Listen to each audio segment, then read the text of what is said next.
Première présentation qui est Martha Martizella, étudiante au doctorat en éthique clinique à l'Université de Montréal sous la co-direction de Marie-Ève Boutier et Claude-Julie Bourque.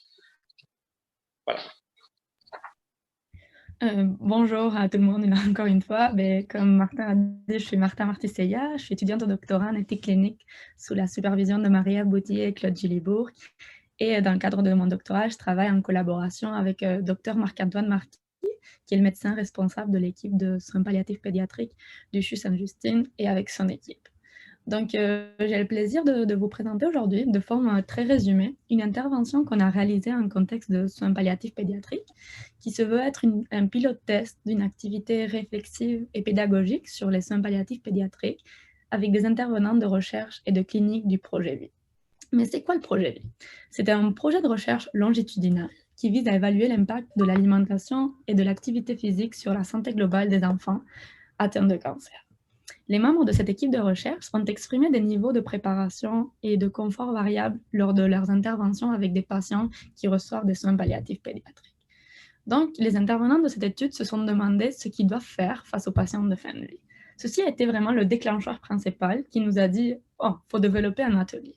Donc, en raison de la nature urgente des interventions dans le cadre d'une maladie potentiellement mortelle et du risque de détresse des membres de l'équipe, nous avons rapidement développé un atelier de formation axé sur le soutien, l'éducation et l'offre de stratégies concrètes.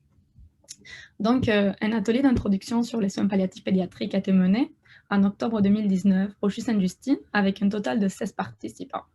L'atelier a duré 3 heures, puis il a mobilisé plusieurs intervenants. Le médecin responsable de l'équipe de soins palliatifs pédiatriques du CHU Sainte-Justine, une sociologue spécialiste de la recherche en milieu fragile, une infirmière et une chercheure d'expérience en soins palliatifs pédiatriques. Donc, on peut voir que l'atelier a été divisé en 2 parties.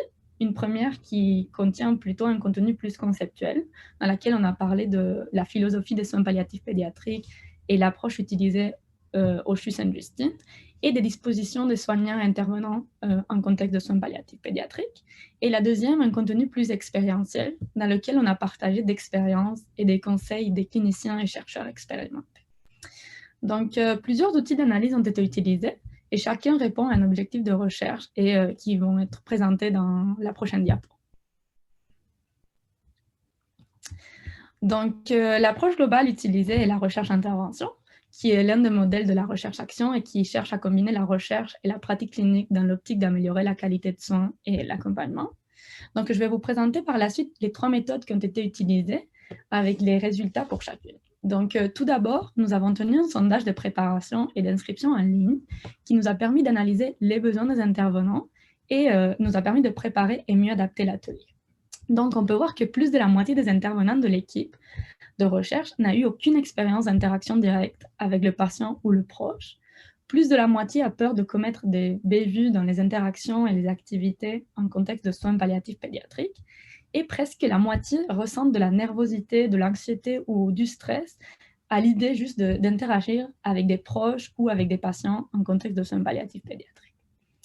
Ensuite, nous avons évalué l'atelier par une étude pré-post. Donc, on a fait passer le même questionnaire avant et après l'atelier pour voir s'il y a eu des changements chez les participants. Ceci nous a permis d'affirmer que même s'il n'y a pas de résultats significatifs, cet atelier a eu des effets positifs pour les participants.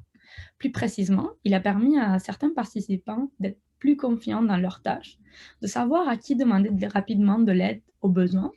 Il leur a aussi permis de donner plus de sens à leur travail et de diminuer la peur ressentie à faire des erreurs ou des gaffes. 2 résultats inusités. En fait, premièrement, c'est qu'après l'atelier, les participants se sont demandé s'ils veulent vraiment faire leur intervention.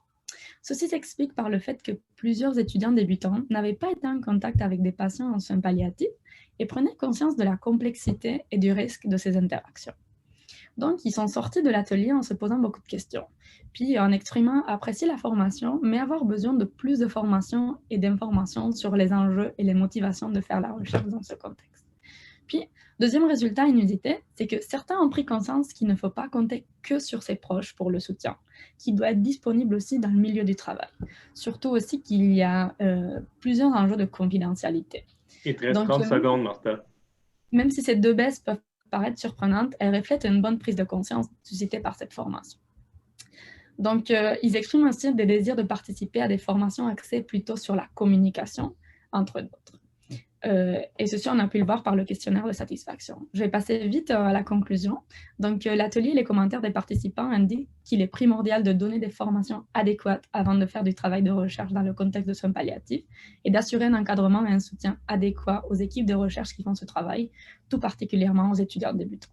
Donc, cet atelier sera bonifié et adapté à divers milieux cliniques et académiques par la suite. Je vous remercie de votre attention et n'hésitez pas à me contacter si vous avez des questions. Merci beaucoup, Martha, pour la présentation. Donc, vous voyez tous que c'est assez rapide comme format.